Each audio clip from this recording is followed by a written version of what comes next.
আল্লাহ ছাড়া আমাদের এই পৃথিবীতে ভালো কাজ করার ক্ষমতা কারো নাই। গুনাহ থেকে বেঁচে থাকারও আল্লাহ ছাড়া আমরা বেঁচে থাকতে পারবো না, আল্লাহ যদি আমাদের তৌফিক না দেয়।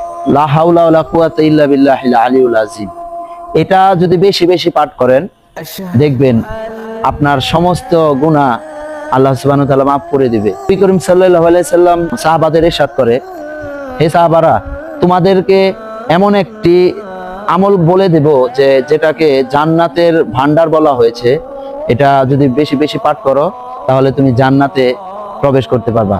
তো সাহাবারা নবীর মুখ থেকে সব সময় জান্নাতে কিভাবে যাইতে পারবে তার জন্য ওইটা শোনার জন্য আকুল হয়ে বসে থাকতো। তো বলতেছে, ইয়া রাসূলুল্লাহ বলেন না।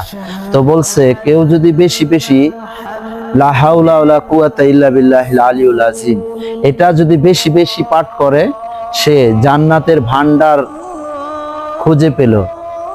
তাই বলি আসেন আমার নবীজির যে দিক নির্দেশনা রয়েছে এগুলা আমরা বেশি বেশি পাঠ করার চেষ্টা করি, আর এটা বেশি বেশি শেয়ার করবেন যেন আরেকটা মুসলিম ভাইয়ের ভালো লাগে আমলটা করতে পারে, সেও যেন এই আমলটা করতে করতে জান্নাতে প্রবেশ করতে পারে। সুবহানাল্লাহ। আল্লাহ আমাদের তৌফিক দান করো ইয়া রাহমানুর রাহিম, আমিন।